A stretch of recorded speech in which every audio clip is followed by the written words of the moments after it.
ಎಲ್ಲರಿಗೂ ನಮಸ್ತೆ. ನಾನು ಗಿರೀಶ್ ಮಟ್ಟಣ್ಣವರ್. ದೂತ ಧರ್ಮಸ್ಥಳ ಹಾರರ್ MD ಸವಿ ಮಾಡಿದಂತಹ ಆ ಒಂದು ಎಪಿಸೋಡ್ ಧರ್ಮಸ್ಥಳ ಹಾರರ್ ಭಾಗ 1 ಡಿಲೀಟ್ ಮತ್ತು ಭಾಗ 2 ಸಾಕ್ಷಿನಾಶ. ಸ್ವಲ್ಪದರಲ್ಲಿಯೇ ವಿಡಿಯೋ ಕೂಡ ನಾಶ ಆಗ್ತಾ ಇದೆ. ಧರ್ಮಸ್ಥಳ ಹಾರರ್ ಭಾಗ 1 ಏನಿತ್ತು, ಇಲ್ಲಿವರೆಗೆ 1,99,00,000 ಆಲ್ಮೋಸ್ಟ್ 2 crores ಅಂದ್ಕೊಳ್ಳಿ. ಸಮೀರ್ ಸಿಸ್ಟಮಲ್ಲಿ ಆಲ್ಮೋಸ್ಟ್ ಅದು 20 million ಅಂತಲೇ ತೋರಿಸ್ತಾ ಇದೆ. 1,19,09,07 ಆರ್ ಸಮಥಿಂಗ್ ಏನೋ ಇದೆ. 2 crores ವರೆಗೆ 2 ಕೋಟಿ ಜನ ನೋಡಿದರು. ಬರೀ 2 ಕೋಟಿ ಅಲ್ಲ, ಇನ್ಸ್ಟಾಗ್ರಾಮ್ ಬೇರೆ ಬೇರೆ ಇದರಲ್ಲಿ ಸಿಕ್ಕಾಪಟ್ಟೆ ಆಲ್ಮೋಸ್ಟ್ ಎಲ್ಲರೂ ಕೂಡ ಅದನ್ನು ನೋಡಿದ್ದಾರೆ. ರಾಜ್ಯದ ಪ್ರತಿಯೊಬ್ಬ ಜನರು ಕೂಡ ಅರ್ಥ ಮಾಡಿಕೊಂಡ್ರು. ಇವರು ಸಂಪೂರ್ಣವಾಗಿ ಧರ್ಮಸ್ಥಳ ನೇತ್ರಾವತಿ ತೀರದ ವಿಶ್ವವಿಖ್ಯಾತ ಕುಟುಂಬ, ಆ ಕುಟುಂಬದ ಏನೋ ಧರ್ಮದ ಕಾಂಟ್ರಾಕ್ಟರ್ ಸಂಪೂರ್ಣವಾಗಿ ಬೆತ್ತಲಾದರು. ಅಂಗಿ, ಚೊಣ್ಣ, ಬನೀನ ಎಲ್ಲ ಕಳ್ಚ್ಕೊಂಡು ಬೆತ್ತಲಾದರು. ಉಳಿದಿದ್ದು ಒಂದೇ ಉಡ್ದಾರ ಉಳಿಸ್ಕೊಳ್ಳೋಕ್ಕೆ ಕೋರ್ಟಿಗೆ ಹೋಗಿ ಹರಸಾಹಸಪಟ್ಟು 2 ಕೋಟಿ ಜನ ನೋಡಿದ ಮೇಲೆ ಅದನ್ನು ಹರಸಾಹಸಪಟ್ಟು ಬ್ಲಾಕ್ ಮಾಡಿಬಿಟ್ಟು ಡಿಲೀಟ್ ಮಾಡಿಬಿಟ್ಟು ಅಂಥೇಳಿ ಈಗ ಚೇರ್ಸ್ ಅಂತ ಮಾಡ್ತಾ ಇದ್ದಾರೆ. ಕಬಾಬ್ ತಿಂದು ಇರುವೆನ್ನೂ ಕೊಲ್ಲದವರು, ಸೊಳ್ಳೆಯನ್ನೂ ಕೊಲ್ಲದವರು ಕಬಾಬ್ ತಿಂದು ಈಗ ಚೇರ್ಸ್ ಅಂತ ಮಾಡ್ತಾ ಇದ್ದಾರೆ. ಇವ್ರ ತಲೆಯಲ್ಲಿ ಏನಾಯಿತು ನನಗಂತೂ ಗೊತ್ತಿಲ್ಲ. ಸೆಕೆಂಡ್ ವಿಡಿಯೋ ಸೇಮ್ ರೀಸನ್ ಇಟ್ಟು ಕೋರ್ಟಿನ ಒಂದು ಅದರ ಹಳೇದದು ಸಮೀರ್ ಮೇಲೆ ಯಾವುದೇ ಆದಂಥ ನೋಟಿಸ್ಗಳು ಬಂದಿದ್ದಿಲ್ಲ. ಕೋರ್ಟು ಕೂಡ ಹೆಂಗೆ ಕಣ್ಣು ಮುಚ್ಕೊಂಡು ಆದೇಶ ಕೊಡ್ತಾ ಇದೆಯೋ, ಯಾವುದು ಅದು ಸಿಟಿ ಸಿವಿಲ್ ಕೋರ್ಟ್ ಅಂತೆ ಹೆಂಗೆ ಆದೇಶ ಕೊಡ್ತಾ ಇದೆಯೋ ಖಂಡಿತ ಗೊತ್ತಿಲ್ಲ.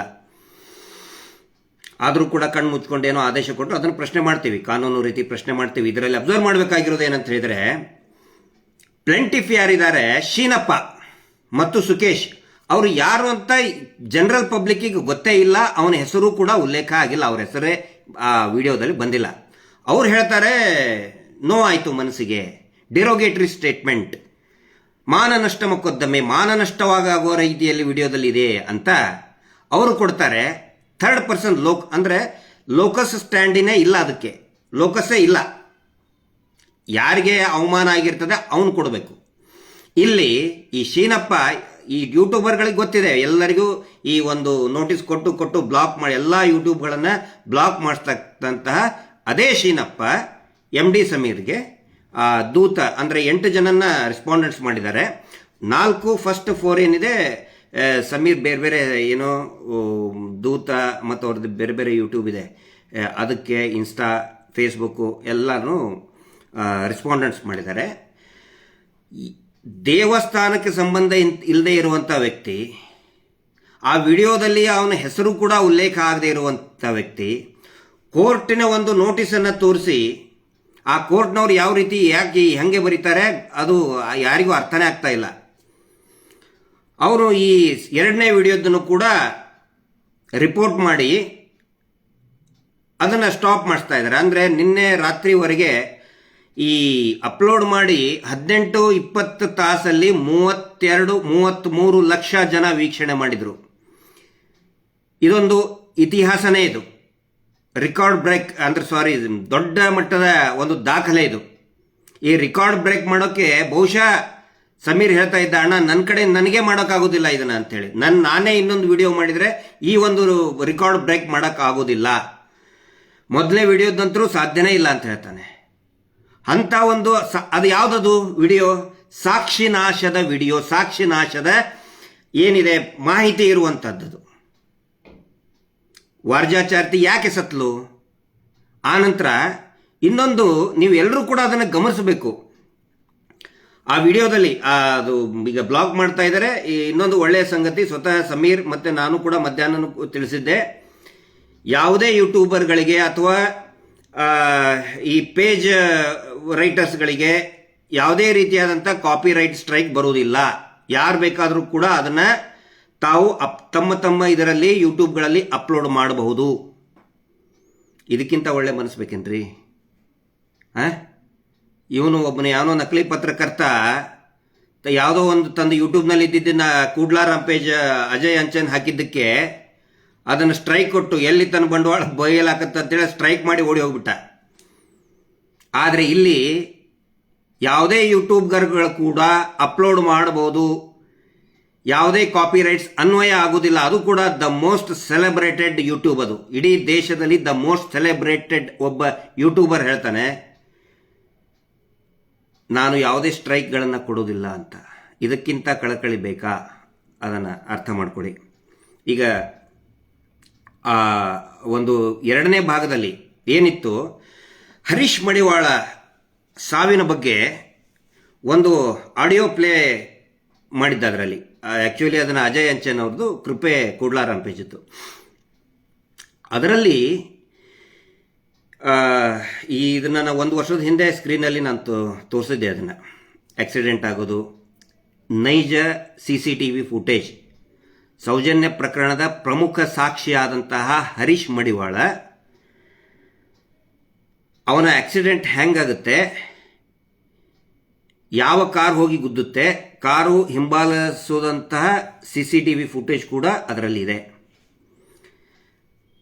ಧರ್ಮಸ್ಥಳದಿಂದ ಅಂದಾಜು ಒಂದು 5-6 ಕಿಲೋಮೀಟರ್ ದೂರದಲ್ಲಿ, ಆ ವ್ಯತ್ಯಾಸದಲ್ಲಿ 5-6 ಕಿಲೋಮೀಟರ್ ಒಳಗಡೆ ಒಂದು ಅದು ಕಾರ್ ಬಂದು ಗುದ್ದುತ್ತೆ ಮೇನ್ ರೋಡಲ್ಲಿನೇ. ಕಾರ್ ಗುದ್ದಿದ ಮೇಲೆ ಕಂಪ್ಲೇಂಟ್ ಯಾರು ಕೊಡಬೇಕು? ಪ್ರತ್ಯಕ್ಷ ದರ್ಶಿಗಳು ಕಂಪ್ಲೇಂಟ್ ಕೊಡಬೇಕು. ಅಥವಾ ಅವರು ಹಾಸ್ಪಿಟಲ್ಗೆ ಹೋದಾಗ MLC ಇಶ್ಯೂ ಮಾಡ್ತಾರೆ, ಮೆಡಿಕಲ್ ಲೀಗಲ್ ಸರ್ಟಿಫಿಕೇಟ್ ಅಂತಾರೆ. ಆ ಮೆಡಿಕಲ್ ಲೀಗಲ್ ಸರ್ಟಿಫಿಕೇಟ್ ಆಸ್ಪತ್ರೆಯವರು ಜ್ಯೂರಿಸ್ಡಿಕ್ಷನ್ ಪೊಲೀಸ್ ಸ್ಟೇಷನ್ಗೆ ಕಳಿಸ್ತಾರೆ. ಆ ಪೊಲೀಸ್ ಸ್ಟೇಷನ್ನಲ್ಲಿ ಇರ್ತಕ್ಕಂತಹ SHO ಯಾರಾದರೂ ಕೂಡ ಬಂದು ಅಥವಾ ಬೀಟ್ ಪೊಲೀಸ್ ಬಂದು ಸ್ಟೇಟ್ಮೆಂಟ್ ತೊಗೊಂಡು ಹೋಗ್ತಾರೆ. ಆ ಸ್ಟೇಟ್ಮೆಂಟಿನ ಆಧಾರದ ಮೇಲೆ ದೂರು ದಾಖಲಾಗುತ್ತೆ. ಇದು ಒಂದು ಪ್ರೊಸೀಜರ್. ಆಕ್ಸಿಡೆಂಟ್ ಕೇಸ್ನಲ್ಲಿ ಒಂದು ವೇಳೆ ಅವನಿಗೆ ಪ್ರಜ್ಞೆ ಇಲ್ಲ ಅಂತ ಹೇಳಿದ್ರೆ ಅವನ ಸಂಬಂಧಿಕರು, ಅಲ್ಲಿ ಅವನ ಹೆಂಡತಿಗೂ ಕೂಡ ಶೀಸ್ ಅಂಡರ್ ಟ್ರೀಟ್ಮೆಂಟ್, 1 ವರ್ಷದ ಹೆಣ್ಣು ಮಗು ಕೂಡ ತುಂಬಾ ಗಾಯ ಆಗಿತ್ತು. ನೋಡಿ, ಇವರು ಹರೀಶ್ ಮಡಿವಾಳ ಹೆಂಡತಿ 1 ವರ್ಷದ ಹೆಣ್ಣು ಮಗು ಇರೋದನ್ನ ಗುದ್ಸಿದ್ದಾರೆ ಬೇಕಂತಲೇ. ಅವರು ಎಲ್ಲರೂ ಆಸ್ಪತ್ರೆಯಲ್ಲಿದ್ದಾರೆ. ಪೊಲೀಸರು ಬಂದು ಸ್ಟೇಟ್ಮೆಂಟ್ ತಗೋಬೇಕು ತಾನೆ, ಅದರ ಆಧಾರದ ಮೇಲೆ FIR ಆಗ್ಬೇಕು ತಾನೆ. ಇಲ್ಲಿ ಏನು ಮಾಡ್ತಾರೆ ಮಹಾನುಭಾವರು, ದೂರು ಕೊಡೋಕೆ ಆ ಧರ್ಮಸ್ಥಳ ಆಫೀಸ್ನಲ್ಲಿ ಮ್ಯಾನೇಜರ್ ಫೋನ್ ಮಾಡ್ತಾನೆ. ಯಾರಿಗೆ? ಪ್ರವೀಣ್ ಗೌಡ ಅನ್ನೋರಿಗೆ. ಪ್ರವೀಣ್ ಗೌಡ ಹೋಗ್ತಾನೆ, ಪೊಲೀಸ್ ಸ್ಟೇಷನ್ಗೆ ಹೋಗ್ತಾನೆ. ಅವನಿಗೆ ಎದಕ್ಕೆ ಹೋಗಿದೆ ಅನ್ನೋದು ಗೊತ್ತಿಲ್ಲ. ಅಲ್ಲಿರ್ತಕ್ಕಂಥ PSI ಇಲ್ಲಿ ಸಹಿ ಮಾಡು ಅಂತ ಹೇಳ್ತಾನೆ, ಸಹಿ ಮಾಡಿ ಬಂದ್ಬಿಡ್ತಾನೆ. ಅವನ ಘಟನೆಯಲ್ಲಿ ಅದನ್ನ ಸಾಕ್ಷಿದಾರನೂ ಅಲ್ಲ, ಏನೂ ಅಲ್ಲ ಅವನು. ಇದು ಆಡಿಯೋದಲ್ಲಿ ಇದೆ. ಪಾಪ ಇವತ್ತಿಗೂ ನೀವು ಯಾರು ಫೋನ್ ಮಾಡಿದ್ರು ಕೂಡ ಅದೇ ಹಂಗೆ ಹೇಳ್ತಾನೆ, ಪ್ರವೀಣ್ ಗೌಡ ಅಂತ. ಪ್ರವೀಣ್ ಗೌಡ ಹಂಗೆ ಹೇಳ್ತಾರೆ, ಅವರು ಕರೆಕ್ಟಾಗಿ ಹೇಳ್ತಾರೆ. ನನಗೇನು ಗೊತ್ತಿಲ್ಲ ಸರ್. ಮತ್ತು ನೀವು ಯಾಕೆ ಹೋದ್ರಿ? ನಮ್ಮ ಮ್ಯಾನೇಜರ್ ಫೋನ್ ಮಾಡಿದ್ರು. ಯಾವ ಮ್ಯಾನೇಜರು? ಧರ್ಮಸ್ಥಳದಲ್ಲಿರೋ ಮ್ಯಾನೇಜರು. ಮತ್ತು ಅಲ್ಲಿ ಹೋಗಿ ಯಾಕೆ ನೀವು ಕಂಪ್ಲೇಂಟ್ ಕೊಟ್ರಿ? ಇಲ್ಲ, ನಮಗೆ ಹೋಗಿ ಸಹಿ ಮಾಡು ಅಂತ ಹೇಳಿದ್ರು, ಬರೀ ಸೈನ್ ಮಾಡಿ ಬಂದಿದ್ದೀನಿ ಅಂತ. ಆ ದೂರದಲ್ಲಿ ಏನಿದೆ ಅಂತ ಹೇಳಿದ್ರೆ ಅವ್ರು ಬರೆದಿರ್ತಾರೆ, PSIನೇ ಬರೆದಿರ್ತಾನೆ. PSIಗೆ ಇವ್ರದೇ ಒಬ್ಬ ಕ್ರಿಮಿನಲ್ ಲಾಯರ್ ಯಾರಾದರೂ ಬರೆದು ಕೊಟ್ಟಿರ್ತಾರೆ, ಚಿಕ್ಕದಣಿ ಬರೆದು ಕೊಟ್ಟಿರ್ತಾನೆ. ನಿಜವಾದ ರೇಪಿಸ್ಟ್ ಏನಿದಾನಲ್ಲ ಸೌಜನ್ಯ ಪ್ರಕರಣದಲ್ಲಿ ಕೈವಾಡ ಇರೋದು ಅವಂದೇ, ಬರೆದು ಕೊಟ್ಟಿರ್ತಾನೆ. ಅದನ್ನೇ ದೂರ ಅಂತ ತಿಳ್ಕೊಂಡು ಇವನ್ ಕಡೆ ಸೈನ್ ಮಾಡಿ ಕೊಟ್ಬಿಟ್ಟಿದ್ದಾರೆ. ಅದು FIR ನೋಡಿ ನೀವು. ಅದರಲ್ಲಿ FIR ಏನಿದೆ ಅಂತ ಹೇಳಿದ್ರೆ ಅದರಲ್ಲಿ ಅಕ್ಯೂಸ್ಡ್ ಅಂದ್ರೆ ಆರೋಪಿ ಹರೀಶ್ ಮಡಿವಾಳ ಪಾಪ ಆಕ್ಸಿಡೆಂಟ್ ಆಗಿ ಕೋಮಾದಲ್ಲಿದ್ದಾನೆ. ಆ ಕೋಮಾದಲ್ಲಿದ್ದ ಫೋಟೋ ಕೂಡ ಪಬ್ಲಿಕ್ ಡೊಮೇನಲ್ಲಿ ಹಾಕಿದೀವಿ ನಾವು. ಅವನು ಕೋಮಾದಲ್ಲಿದ್ದಾನೆ, ಅವನನ್ನು ಅಕ್ಯೂಸ್ಡ್ ಮಾಡ್ತಾರೆ, ಆರೋಪಿ ಅವನು ಮಾಡ್ತಾರೆ. ಕಾರ್ ಇಲ್ಲಿ ಪಿಕ್ಚರಿಗೆ ಬರುವುದಿಲ್ಲ. ಯಾವ ಕಾರ್ ಆಕ್ಸಿಡೆಂಟ್ ಅವನ ಹಿಂದಿಂದ ಬಂದು ಗುದ್ದಿತೋ ಆ ಕಾರಿನ ಡ್ರೈವರ್ ಆಗಲಿ ಮಾಲೀಕ ಆಗಲಿ ಅಕ್ಯೂಸ್ಡ್ ಆಗುವುದಿಲ್ಲ. ಏನಿದು? ಎಲ್ಲಿ ಅಂದ್ರೆ ದೇಶಕ್ಕೆ ಒಂದು ಕಾನೂನು, ದೇಶಕ್ಕೆ ಒಂದು IPC, ದೇಶಕ್ಕೆ ಒಂದು ಕಾನ್ಸ್ಟಿಟ್ಯೂಷನ್, ಬೆಳ್ತಂಗಡಿಗೆ ಒಂದು ಕಾನೂನು, ಒಂದು ಕಾನ್ಸ್ಟಿಟ್ಯೂಷನ್, ಒಂದು ಸಂವಿಧಾನ ಪ್ರತ್ಯೇಕ. ಅಲ್ಲರಿ ಪಾಪ ಅವನು ಆಸ್ಪತ್ರೆಯಲ್ಲಿದ್ದಾನೆ, ಅವನನ್ನೇ ಆರೋಪಿ. ಮತ್ತು ಕಾರಣ ಏನು ಅಂತ ಹೇಳಿದ್ರೆ ಇವನು ಪ್ರವೀಣ್ ಗೌಡ 6 ಕಿಲೋಮೀಟರ್ ದೂರದಲ್ಲಿರ್ತಕ್ಕಂಥ ಧರ್ಮಸ್ಥಳದ ಅನ್ನಛತ್ರದಲ್ಲಿ ಕೆಲಸ ಮಾಡ್ತಕ್ಕಂತಹ ಪ್ರವೀಣ್ ಗೌಡನ ಕಂಪ್ಲೇಂಟ್. ಆಕ್ಚುಲಿ ಅವನು ಬರೆದಿದ್ದಲ್ಲ, ನೀವು ವಿಡಿಯೋ ನೋಡಿ ಆಡಿಯೋ ಪೂರ್ತಿ ಕೇಳಿಸ್ಕೊಳ್ಳಿ, ಗೊತ್ತಾಗುತ್ತೆ. ಅದರಲ್ಲಿ ಏನು ಬರೀತಾರೆ, ರ್ಯಾಶ್ ಅಂಡ್ ನೆಗ್ಲಿಜೆನ್ಸ್ ಮಾಡಿ ಹೋಗಿ ಅವನೇ ಬಿದ್ದಿದ್ದು ಅಂತ. FIR ಕೂಡ ನಾವು ಕಳಿಸಿದ್ದೀವಿ, ಆಡಿಯೋನು ಕೂಡ ಕಳಿಸಿದ್ದೀವಿ, CCTV ಫುಟೇಜು ಕಳಿಸಿದ್ದೀವಿ. ಯಾರ್ದು? ಸೌಜನ್ಯ ಪ್ರಕರಣದ ಅತ್ಯಂತ ಪ್ರಮುಖ ಸಾಕ್ಷಿ, ಅದು ಸಮೀರ್ 2ನೇ ಭಾಗದಲ್ಲಿ ಇದೆ.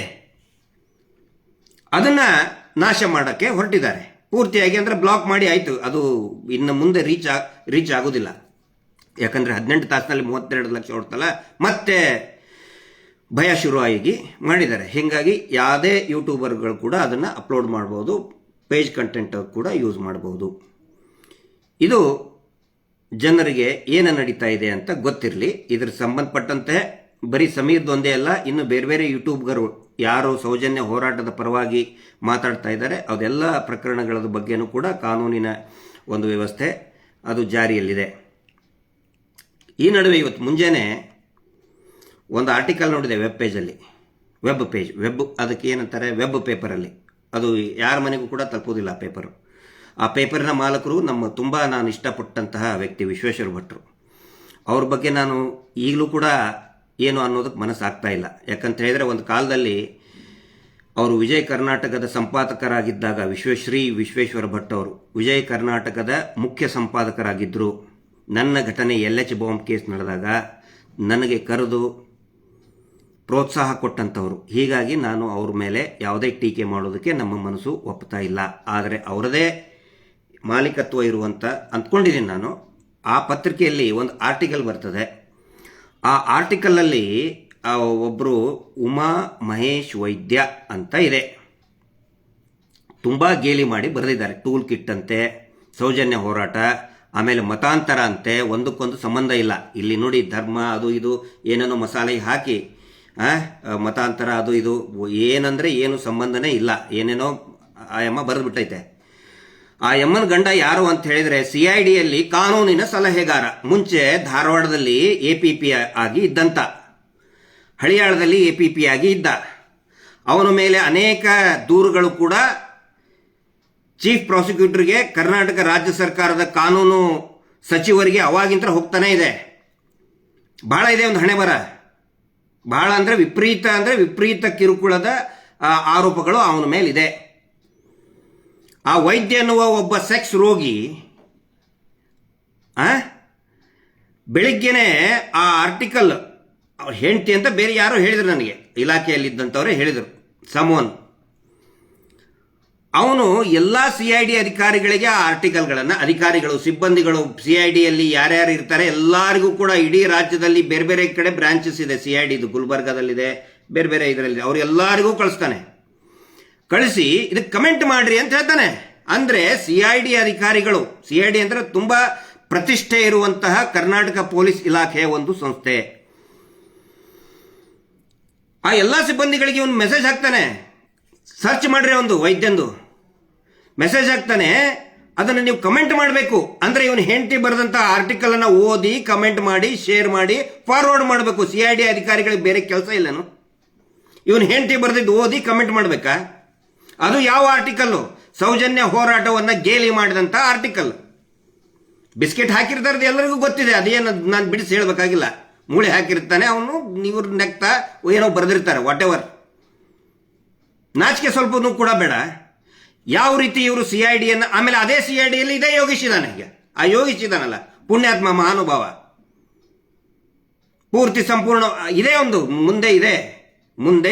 ಅದು ಬೇಡ, ಈಗ ಮಾತಾಡೋದಿಲ್ಲ, ಸರಿಯಾಗಿ ಅನ್ಸೋದಿಲ್ಲ.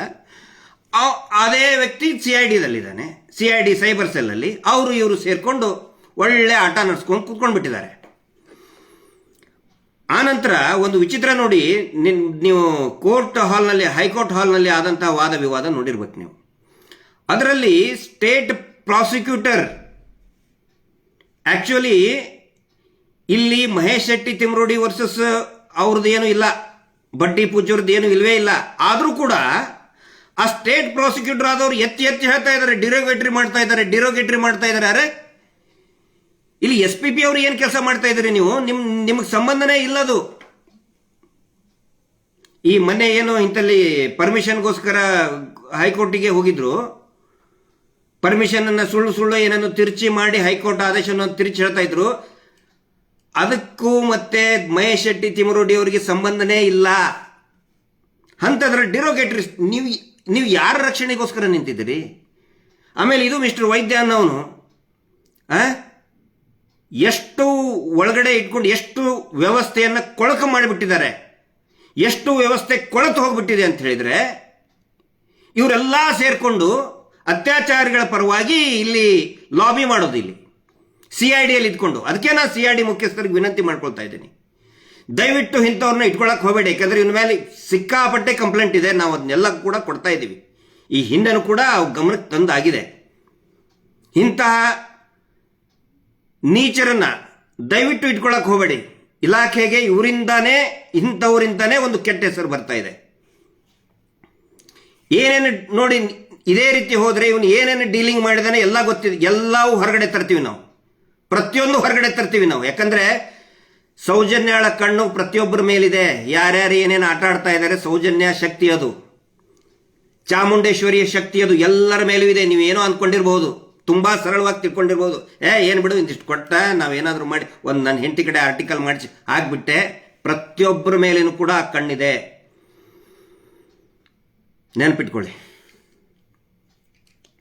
ರಿಪಬ್ಲಿಕ್ ಕನ್ನಡದ ಬಗ್ಗೆ ಅಪ್ಡೇಟ್ ಕೊಡಿ ಅಂತ ಕೆಲವೊಬ್ಬರು ಮೆಸೇಜ್ ಹಾಕಿದ್ದಾರೆ, ಅದಕ್ಕೆ ಹೇಳ್ತಾ ಇದ್ದೀನಿ.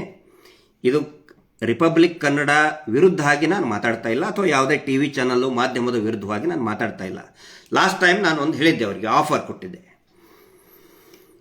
ಯಾರು ನಾವು ಸಾಕ್ಷಿಗಳನ್ನು ನಿಮ್ಮ ಮುಂದೆ ಪ್ರೊಡ್ಯೂಸ್ ಮಾಡ್ತೀವಿ, ಅವರಿಗೆ ಒಂದು ರಕ್ಷಣೆ ಕೊಡುವಂಥ ಜವಾಬ್ದಾರಿ ತಗೊಳ್ಳಿ. ಅಂದರೆ ನೀವೇ ಅವ್ರ ಮನೆಯೊಳಗೆ ಇಟ್ಕೊಳ್ಳಿ ಅಂತ ನಾವೇನು ಹೇಳಿಲ್ಲ, ಅಥವಾ ನೀವೇ ಅವ್ರಿಗೆ ಗನ್ಮ್ಯಾನ್ ಕೊಡಿ ಅಂತ ಹೇಳಿಲ್ಲ.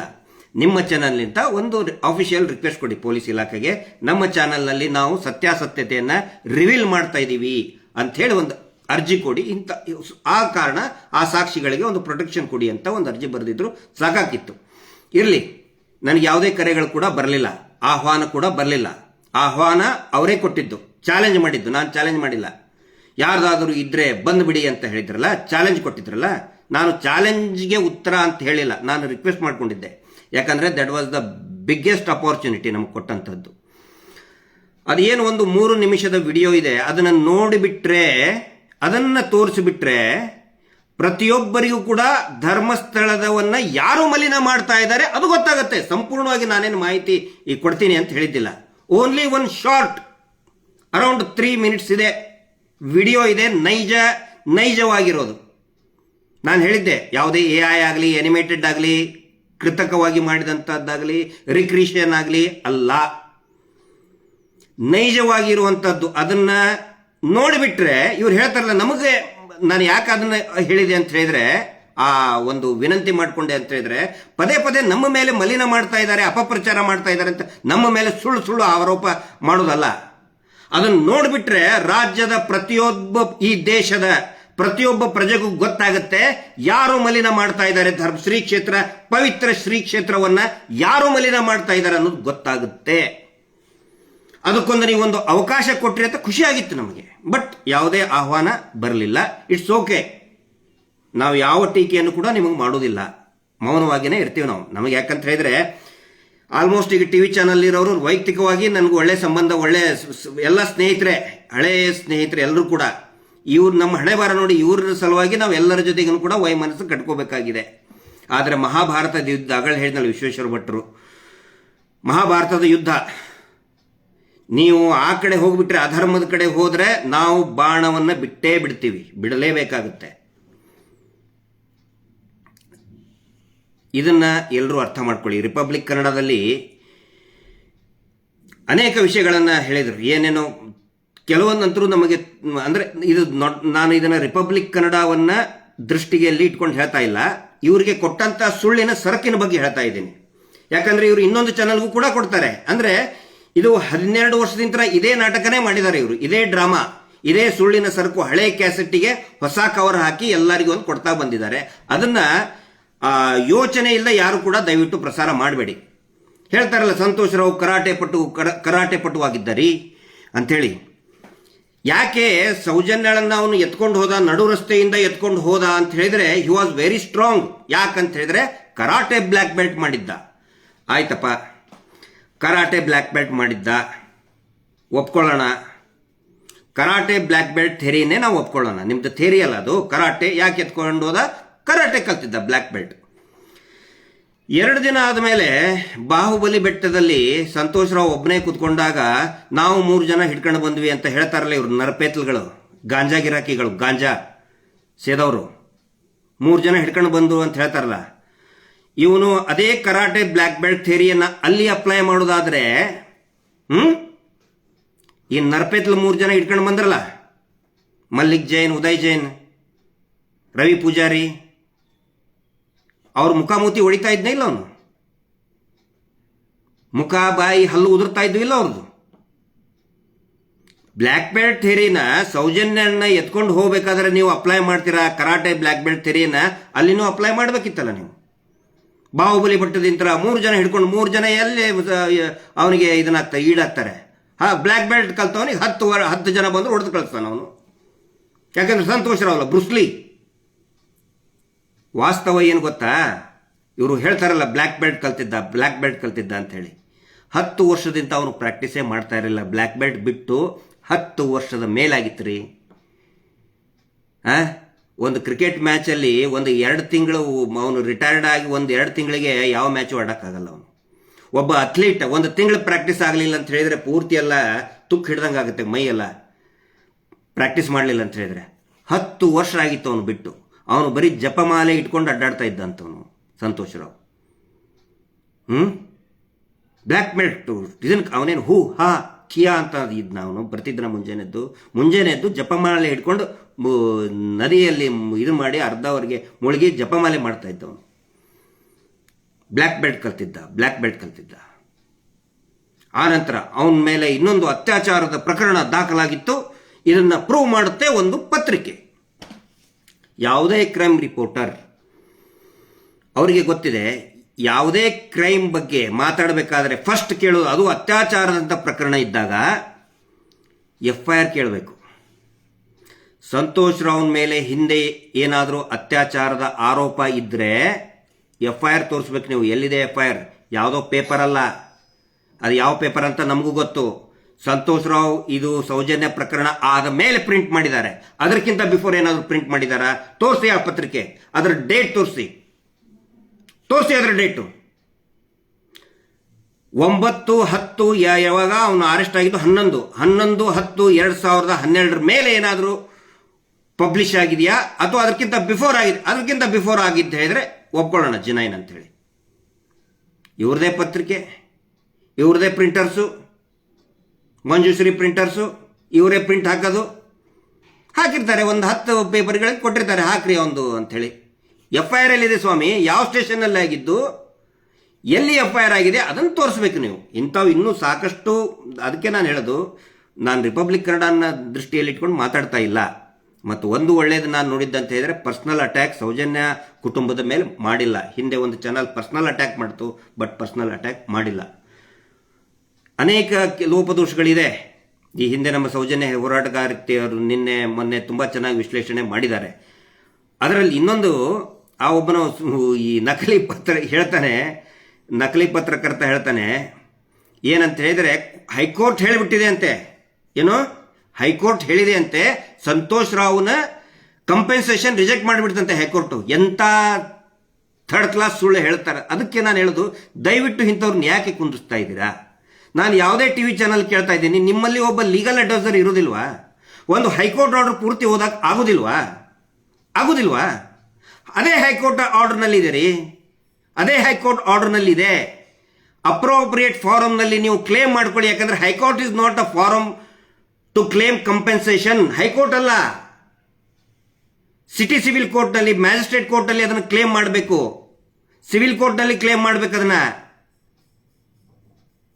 ಅದಕ್ಕೆ ಅಪ್ರೋಪ್ರಿಯೇಟ್ ಫಾರಮ್ನಲ್ಲಿ ನೀವು ಕ್ಲೇಮ್ ಮಾಡ್ಕೊಳ್ಳಿ ಅಂತ ಸ್ವತಃ ಹೈಕೋರ್ಟ್ ಹೇಳಿದೆ, ಇಲ್ಲಿ ಇಂಥ ಚಾನೆಲ್ನಲ್ಲಿ ಬಂದು ಇವನು ಸುಳ್ಳು ಹೇಳ್ತಾನೆ, ದಯವಿಟ್ಟು ನಾನು ಚಾನೆಲ್ಗಳಿಗೆ ದೊಡ್ಡ ದೊಡ್ಡ ಮಾಧ್ಯಮದವ್ರಿಗೆ ವಿನಂತಿ ಮಾಡ್ಕೊಳ್ತಾ ಇದ್ದೀನಿ, ಇಂಥ ಸುಳ್ಳಿನ ವ್ಯಾಪಾರಿಗಳನ್ನು ನೀವು ಕರ್ಕೋಬೇಡಿ, ನಿಮ್ಮ ರೆಪ್ಯುಟೇಷನ್ ಹಾಳಾಗುತ್ತೆ. ಆ ಒಂದು ಕನ್ಸರ್ನಿಂದ ಹೇಳ್ತಾ ಇದ್ದೀನಿ, ನಿಮ್ಮ ರೆಪ್ಯುಟೇಷನ್ ಹಾಳು ಮಾಡ್ಕೋಬೇಡಿ. ನಿಮ್ಮ ಲೀಗಲ್ ಅಡ್ವೈಸರ್ ಕೊಟ್ಟಿದ್ರೆ ಹೇಳಿಬಿಟ್ಟಿರೋರು, ಅವರು ಓದಿರೋರು ಪೂರ್ತಿಯಾಗಿ 95 ಪುಟಗಳ ಏನು ಆದೇಶ ಇದೆಯಲ್ಲ ಅದನ್ನು ಹೇಳಿಬಿಟ್ಟಿರೋರು. ಆಮೇಲೆ ತಾವು ಹೇಳ್ತಿರಲ್ಲ, ಅಂದರೆ ಅದರಲ್ಲಿ ವಿಶ್ಲೇಷಣೆ ಮಾಡ್ತಾ ಇದ್ರು ನೋಡಿ, ಅಲ್ಲಿ ಚೆಕ್ ಮಾಡಿದ್ರು, ಯಾವುದೋ ಹೆಗ್ಡೆ ಲ್ಯಾಬಲ್ಲಿ ಮಂಗಳೂರಿನಲ್ಲಿ ಚೆಕ್ ಮಾಡಿದ್ರು, ಸಂತೋಷ್ ರಾವ್ದು ಫಿಮೋಸಿಸ್ ಇತ್ತು, ಗಾಯ ಇತ್ತು. ಯಾವ ಡೇಟಿಗೆ? 12ನೇ ತಾರೀಕಿಗೆ. 12ನೇ ತಾರೀಕಿಗೆ ಅರೆಸ್ಟೇ ಮಾಡಿಲ್ಲ ಅವನ್ನ. So he was under illegal detention. ಅದನ್ನು ಹೇಳಕ್ಕಾಗಲ್ವಾ ನಿಮಗೆ? ಇವ್ರು ಹೇಳಲ್ಲ, ಅವರು ನಿಮಗೆ ಬರೀ ಸುಳ್ಳು ತೋರಿಸ್ತಾರೆ, ಇಷ್ಟೇ ತೋರಿಸಿ ಏನೇನೋ ಒಂದು ಬರೆದು ಕೊಡ್ತಾರೆ. ದಯವಿಟ್ಟು ಅದನ್ನು ಮಾಡಬೇಡಿ. ಯಾಕಂದ್ರೆ ನಮಗೆ ಮಾಧ್ಯಮದ ಬಗ್ಗೆ, ಪತ್ರಕರ್ತರ ಬಗ್ಗೆ ಒಂದು ಕನ್ಸರ್ನ್ ಇದೆ ಮತ್ತು ರೆಸ್ಪೆಕ್ಟ್ ಇದೆ. ನೀವು ಬೇರೆ ಬೇರೆ ಸೂಪರ್ 3 ಏನು ಮಾಡ್ತಿರಲ್ಲ, ತುಂಬಾ ಗೌರವ ಇದೆ. ಬೇರೆ ಬೇರೆ ಚಾನಲ್ನವರು ಕೂಡ ಈ ಸಾಮಾಜಿಕ ಕಳಕಳಿ ಬಗ್ಗೆ ಮಾಡ್ತಾರೆ, ತುಂಬಾ ಗೌರವ ಇದೆ. ಇಂಥವ್ರನ್ನ ನೀವು ಸೇರಿಸ್ಕೋಬೇಡಿ ಪ್ಲೀಸ್. ನಿಮ್ಮ ರೆಪ್ಯುಟೇಷನ್ ಹಾಳು ಮಾಡ್ಕೋಬೇಡಿ. ಈ ಹಿಂದೆನೂ ಕೂಡ ದೆಹಲಿಯಲ್ಲಿ ಹೋದಾಗ ನಮ್ದೆಲ್ಲ ಇದನ್ನ ತಗೊಂಡ್ರಿ, ಹೋರಾಟದ ಕರ್ನಾಟಕ ಭವನದಲ್ಲಿ ಒಬ್ರು ಕೂಡ ಪ್ರಸಾರ ಮಾಡಲಿಲ್ಲ. ಆದರೂ ನಮಗೆ ಬೇಜಾರ ಇಲ್ಲ. ನಮ್ಮ ಹೋರಾಟ ಮಾಧ್ಯಮದ ವಿರುದ್ಧ ಆಗಲಿ, ಪೊಲೀಸರ ವಿರುದ್ಧ ಆಗಲಿ ಖಂಡಿತ ಇಲ್ಲ. ಈ ಅತ್ಯಾಚಾರಿ ಕುಟುಂಬದವರ ವಿರುದ್ಧ ಮಾತ್ರ ನಮ್ಮ ಹೋರಾಟ. ಅವ್ರನ್ನ ಜೈಲಿಗೆ ತಳ್ಳೋವರೆಗೆ ನಾವು ಸುಮ್ಮನೆ ಕೂತ್ಕೊಳ್ಳಲ್ಲ. ಜೈಲಲ್ಲಿ ಕೊಳಿಬೇಕು ಅವರು, ಅಲ್ಲಿವರೆಗೆ ನಾವು ಸುಮ್ಮನೆ ಕೂತ್ಕೊಳ್ಳಲ್ಲ. ಇದು ಗೊತ್ತಿರಲಿ. ಆನಂತರ ಇದ್ರ ಬಗ್ಗೆ ವಿಶ್ಲೇಷಣೆ ಮಾಡೋಕೆ ಇನ್ನೂ ಸಾಕಷ್ಟು ಟೈಮ್ ಇದೆ. ಇವ್ರದ್ದು ವರದಿದು ಬೇರೆ ಬೇರೆ ಚಾನಲ್ನವರು ಇಂಡಿಪೆಂಡೆಂಟ್ ಆಗಿ ಮಾಡ್ತಾ ಇದ್ದಾರೆ, ತುಂಬ ಒಳ್ಳೆ ವಿಶ್ಲೇಷಣೆಯನ್ನು ಮಾಡ್ತಾ ಇದ್ದಾರೆ. ಇನ್ನೊಂದು ಪ್ರಮುಖವಾಗಿ ಟ್ರೋಲ್ ಪೇಜರ್ಗಳ ಬಗ್ಗೆ ನಿಜವಾಗ್ಲೂ ನಮಗೆ ಹೆಮ್ಮೆ ಆಗ್ತದೆ. ಇವರು ಒಂದು ಆಫರ್ ಕೊಟ್ಟಿದ್ದಾರೆ. ಒಂದು 4-5 ದಿನದ ಹಿಂದೆ ಮೀಟಿಂಗ್ ಮಾಡಿ, ಯಾರು ಗಿರೀಶ್ ಮಟ್ಟಣ್ಣವರ್ ವಿರುದ್ಧ, ಮಹೇಶ್ ಶೆಟ್ಟಿ ತಿಮರೋಡಿ ವಿರುದ್ಧ, ಸಮೀರ್ನ ವಿರುದ್ಧ ಕೆಟ್ಟದಾಗಿ ಒಂದು ಟ್ರೋಲ್ ಮಾಡ್ತಾರೆ, ನಗೆಪಾಟ್ಲಿ ಮಾಡ್ತಾರೆ, ಅವರಿಗೆ 40,000ದಿಂದ 1,00,000ದವರೆಗೆ ಆಫರ್ ಕೊಟ್ಟಿದ್ದಾರೆ. ಒಂದು ಟ್ರೋಲ್ ಪೇಜ್ಗೆ 40,000ದಿಂದ 1,00,000, 40K to 100K ಆಫರ್ ಕೊಟ್ಟಿದ್ದಾರೆ. ಆನಂತರ ನಮ್ಮ ವಿರುದ್ಧ ಒಂದು ಅಶ್ಲೀಲವಾಗಿ ಆರ್ಟಿಕಲ್ ಮಾಡಿದರೆ, ಬೈದು ಬರೆದ್ರೆ ಅವರಿಗೆ 2,500ದಿಂದ 10,000ವರೆಗೆ ಬೇಸ್ಡ್ ಆನ್ ದೇರ್ ವ್ಯೂಸ್. ಅವರ ವ್ಯೂಗಳ ಮೇಲೆ ಒಂದು ನಮ್ಮನ್ನು ಗಿರೀಶ್ ಮಟ್ಟಣ್ಣವ್ರಿಗೆ ಬೈದು ಬರೆದು ಬಿಟ್ಟರೆ 2,500ರಿಂದ 10,000 ರೂಪಾಯಿ ಬರ್ತದೆ. ಅದರಲ್ಲಿ ವಿಶೇಷವಾಗಿ ನಮ್ಮ ಹುಬ್ಬಳ್ಳಿ ಧಾರವಾಡ ಆ ಕಡೆ ಭಾಗದಂಥವ್ರಿಗೆ ಟ್ರೋಲ್ ಪೇಜರ್ಗಳಿಗೆ ಆಫರ್ ಮಾಡಿದ್ದಾರೆ. ಸಂತೋಷದ ವಿಷಯ ಏನಂತ ಹೇಳಿದರೆ, ಅನೇಕ ಟ್ರೋಲ್ ಪೇಜರ್ಗಳು ಇದನ್ನು ರಿಜೆಕ್ಟ್ ಮಾಡಿದ್ದಾರೆ. ಗಿರೀಶ್ ಮಟ್ಟಣ್ಣವ್ರ ಮುಖ ನೋಡಿ ಅಲ್ಲ, ನಾವೇನು ಇಂಪಾರ್ಟೆಂಟ್ ಅಲ್ಲ, ಇಲ್ಲಿ ನ್ಯಾಯದ ಸಲುವಾಗಿ ಆ ಹೆಣ್ಣು ಮಗಳಿಗೆ ನ್ಯಾಯಕ್ಕೋಸ್ಕರ ನಾವು ಮಾತಾಡ್ತಾ ಇದ್ವಿ ಇಷ್ಟು ದಿನ, ನಾವು ನಮ್ಮ ಸ್ಟ್ಯಾಂಡ್ ಚೇಂಜ್ ಮಾಡಲ್ಲ ಅಂಥೇಳಿ ಟ್ರೋಲ್ ಪೇಜರ್ಗಳು ಮುಖಕ್ಕೆ ಬೈದು ಕಳಿಸಿದ್ದಾರೆ. ಒಳ್ಳೆ ಡೆವಲಪ್ಮೆಂಟ್. ಇನ್ನು ಕೆಲವೊಬ್ಬರು ಆಯಿತು ಬಿಡು ಮತ್ತಿಷ್ಟು ಸಿಗ್ತದೆ ಮಾಡಿಬಿಡೋಣ ಅಂತ ಒಪ್ಕೊಂಡಿದ್ದಾರೆ. ನಾನು ಅವರಿಗೂ ಕೂಡ ಮಾಡಬೇಡಿ ಅಂತ ಹೇಳೋದಿಲ್ಲ. That is none of my business. ದುಡ್ಡು ಬರ್ತದೆ, ಅದು ನಿಮ್ಮ ಹೊಟ್ಟೆಪಾಡು, ನಿಮ್ಮ ಉದ್ಯೋಗ. ಇಷ್ಟೊಂದು ದುಡ್ಡು ಬರ್ತದೆ, ತಗೋಬೇಡ್ರಿ, ಮಾಡಬೇಡ್ರಿ ಅಂತ ಹೇಳಕ್ಕೆ ನಾನು ಯಾವನೂ ಅಲ್ಲ. ಅವರೆಲ್ಲ ನಮ್ಮ ಭಾಗದ ಹುಡುಗರೇ. ಆದರೆ ಅವರೆಲ್ಲರಿಗೂ ನಾನು ಒಂದು 2 ಮಾತು ಹೇಳ್ತೇನೆ. ನಮ್ಮನ್ನು ಎಷ್ಟು ಬೇಕಾದರೂ ಬೈರಿ, ನೀವು ಏನು ಬೇಕಾದರೂ ಅವಮಾನ ಮಾಡಿ, ಎಷ್ಟು ಬೇಕಾದರೂ ನಮ್ಮನ್ನು ಗೇಲಿ ಮಾಡಿ, ಕೊನೆಗೆ ಒಂದೇ ಒಂದು ರಿಕ್ವೆಸ್ಟ್, ಲಾಸ್ಟಿಗೆ ನಿಮ್ಮ ಟ್ರೋಲಲ್ಲಿ ಒಂದು ಲೈನ್ ಹಾಕಿ, ಜಸ್ಟಿಸ್ ಫಾರ್ ಸೌಜನ್ಯ ಅಂತ ಹಾಕಿಬಿಡಿ. ಸಾಕು ನಮಗೆ. ಜಸ್ಟಿಸ್ ಫಾರ್ ಸೌಜನ್ಯ ಅಂತ ಹಾಕಿ, ಸೌಜನ್ಯಾಳ ಒಂದು ಫೋಟೋ ಹಾಕಿಬಿಡಿ, ಬಾರಾ ಖೂನ್ ಮಾಫ್ ಅಂತ. ನಾವು ಏನು ತಲೆ ಕೆಡಿಸ್ಕೊಳ್ಳಲ್ಲ. ನಾವು ಆನಂತರ ಇನ್ನೊಂದು ಹೇಳ್ತೇನೆ, ಇದುವರೆಗೂ ಕೂಡ ನಾವು ಯಾರು ನಮ್ಮನ್ನು ಅವಮಾನ ಮಾಡಿದ್ದಾರೆ, ಕೆಟ್ಟದಾಗಿ ಪೋಸ್ಟ್ ಹಾಕಿದ್ದಾರೆ, ಯಾರ ಮೇಲೂ ಕೂಡ ನಾವು ಕೇಸ್ ರಿಜಿಸ್ಟರ್ ಮಾಡಿಲ್ಲ.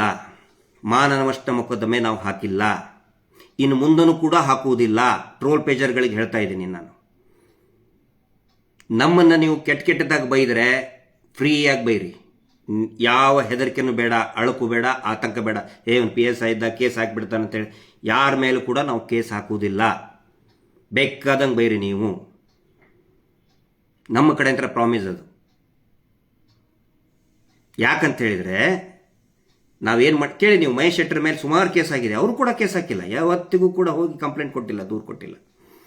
ಯಾಕಂತ ಹೇಳಿದರೆ ನಮಗೆ ಮಂಜುನಾಥ ಸ್ವಾಮಿ ಮೇಲೆ ನಂಬಿಕೆ ಇದೆ. ನಮ್ಮ ಕಡೆ ಒಂದು ಪದ್ಧತಿ ಇದೆ, ವಿಶೇಷವಾಗಿ ಉತ್ತರ ಕರ್ನಾಟಕದಲ್ಲಿ ಸ್ವಾಮಿ ಧರ್ಮಸ್ಥಳ ಮಂಜುನಾಥ ಸ್ವಾಮಿಯನ್ನು ನಂಬುವಂಥವ್ರಿಗೆ, ಅಣ್ಣಪ್ಪಯ್ಯರನ್ನ ನಂಬುವವ್ರಿಗೆ ಒಂದು ಪದ್ಧತಿ ಇದೆ ನಮ್ಮಲ್ಲಿ.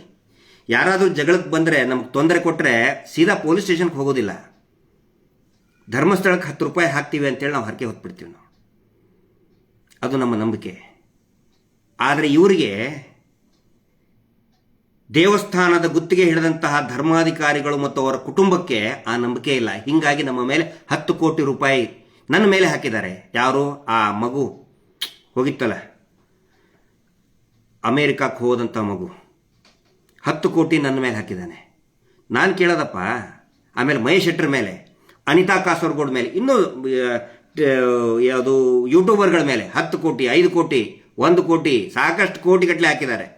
ನಾನು ಕೇಳೋದು, ನೀವು ಅದೇ ಕುಟುಂಬದವರೇ ಹಾಕಿದ್ದಾರೆ. ಶಿನಪ್ಪ ಹಾಕಿದ್ದಂತೂ ಇನ್ನೂ ಸಾಕಷ್ಟಿದೆ, ಅದು ಬಿಟ್ಟು ಬಿಡಿ. ಅದೇ ಕುಟುಂಬದವರೇ, ದೇವಸ್ಥಾನವನ್ನು ನಡೆಸ್ತಕ್ಕಂತಹ ಅಧಿಕಾರಿಗಳ ಕುಟುಂಬನೇ ನ್ಯಾಯಾಲಯಕ್ಕೆ ಮೊರೆ ಹೋಗಿದ್ದಾರೆ. ನಾವು ಹೋಗಿಲ್ಲ, ನಾವು ಕೋರ್ಟಿಗೆ ಹೋಗಲಿಲ್ಲ, ನಮ್ಗೆ ಅವಮಾನ ಆಯ್ತು ರೀ ಅಂತೇಳಿ ಹೋಗಲಿಲ್ಲ. ಇಲ್ಲಿ ನಾವು ಕೇಳೋದು, ನಮಗೆ ನಂಬಿಕೆ ಇದೆ ಮಂಜುನಾಥ ಸ್ವಾಮಿ ನ್ಯಾಯ ಕೊಡಿಸ್ತಾನಂಥೇಳಿ, ನಾವು ದೇವ್ರಿಗೆ ಬಿಟ್ಬಿಟ್ಟಿದ್ದೇವೆ. ನೀವು ದೇವಸ್ಥಾನದ ಗುತ್ತಿಗೆದಾರರಿ, ನೀವು ಕಾಂಟ್ರಾಕ್ಟರ್, ನೀವು ಅಧಿಕಾರಿಗಳು, ನೀವು ನಿಮ್ಮ ಕುಟುಂಬಕ್ಕೆ ಒಂದು 10 ರೂಪಾಯಿ ಇಲ್ಲ, 10 ರೂಪಾಯಿ ಹುಂಡಿಗೆ ಹಾಕಕ್ಕಾಗಲ್ವಾ ನಿಮಗೆ?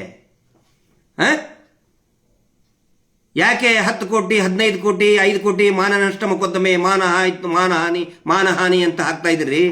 ಇಡೀ ಜಗತ್ತು ಧರ್ಮಸ್ಥಳ ಶ್ರೀ ಕ್ಷೇತ್ರದ ಭಕ್ತರು ಪೊಲೀಸ್ ಸ್ಟೇಷನ್, ಕೋರ್ಟ್ಗಿಂತ ಆ ಸ್ವಾಮಿ ಮೇಲೆ ನಂಬಿಕೆ ಇಡ್ತಾರೆ.